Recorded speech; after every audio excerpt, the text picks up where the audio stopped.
What's up, guys? It's Gage from ARG talking about the TCG manga promos we have coming up. We have actually two of them announced for 2 different months. We have one of them is March 1st, 2016, and the other one I think is like April 5th, April 5th, 2016. So coming up for the next 2 months, we have some really interesting manga promos. One's actually a lot more relevant than the other one, and that's the one we're actually getting sooner, which is kind of exciting.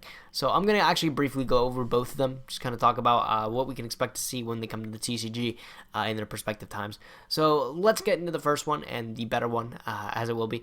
It's number S39, Utopia the Lightning. This is a really powerful card. In case you guys haven't caught up with the OCG, this card actually did it. It performed really well, and it still is, I believe, just because it's so powerful. I'm going to read over exactly what it does here. It requires 3 level 5 light monsters, but that's completely irrelevant for the fact that you can also XYZ summon it using a rank 4 Utopia monster you control as a XYZ material. And this card cannot be used as XYZ material for an XYZ summon. If this card battles, your opponent cannot activate cards or effects until the end of the damage step. Once per chain during damage calculation in either player's turn. This card battles an opponent's monster while this card has a Utopia XYZ monster as an XYZ material. You can detach 2 XYZ materials from this card. This card's attack becomes 5,000 during that damage calculation only. It's kind of applying some things into the TCG here about where this card can be used. I just expect a lot of people to start dying to this card unexpectedly, because doubling an attack of a monster to 5,000 and just not being able to respond to it during the damage step, during the entire battle phase, is actually really powerful and really potent. Just looking at some kind of like matchups in the TCG here, it's relevant against Cosmo, I guess, for the fact where your opponent can't really respond with Honest or anything if they play those, and 5,000 gets over literally anything in the deck, which is pretty critical in the sense where normally you would have to find alternative ways to get around the ships, such as like going into Ignister or something, but now you just have a standard way in the battle phase to kind of get around these cards, and really not being able to use any of their back row to kind of respond to that, unless, well, normally they're using the Tin Can Turbo kind of version, but not being able to respond to that in that sense is a really powerful effect, and that's something really, really good to look at. I just really feel this card is really powerful. And as it performed in the OCG, it's going to probably perform just the same in the TCG here, with being another big rank 4, essentially, toolbox card to go into for Pepe. It's going to be a lot to handle.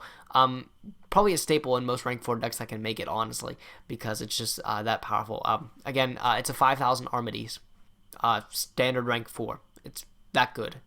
Amazing card, and I'm really excited to get it, and I really think it's going to definitely not really shift up the meta in its own sense, but it's definitely going to at least make the game a little bit more unbalanced. That's probably not the word I want to use.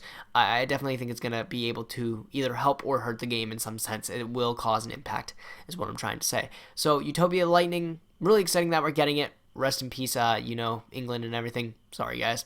You guys aren't getting it yet. But, they will be missing out on a lot until this thing comes out as a worldwide release, but you know, it is what it is. And as for the other card here, it's something I'm just going to go over briefly because it's not really that great. Stardust Chronicle Spark Dragon requires 1 tuner synchro monster and 1 or more non-tuner synchro monsters. Must be synchro summoned and cannot be special summoned by other ways. Once per turn, during either player's turn, you can banish 1 synchro monster from your graveyard.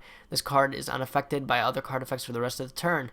If this card is in owner's possession, is destroyed by an opponent's card, you can target one of your banished Dragon-type synchro monsters and special summon it. So really, this card was released actually around the time the Synchron Structure deck was released for the OCG, and I don't even think it was really played then either, but this is definitely where this card would fit most appropriately.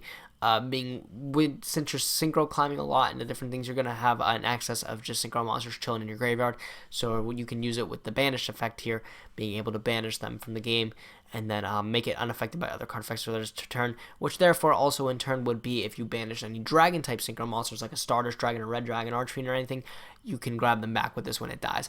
But outside of really the scope of that, this card doesn't really have too much uses. Being generic, I guess, is kind of okay. It requires a tuner synchro monster, which is really limited to pretty much that of Formula Synchron, as well as, I guess, Excel Synchron, as those are really the only 2 relevant synchro tuner monsters. I was trying to find the word there. But as far as it goes, I don't think this card really saw too much competitive play in the OCG, even when its time to shine, which was the Synchron Structure deck release, was kind of announced. And I think it's just a little bit too late here in the TCG here, as outside of really Chris LeBlanc's Hand Loop deck, the Synchron Structure deck really hasn't done too much, and I don't think this is going to push it any farther. So as for, a manga promo, it is what it is.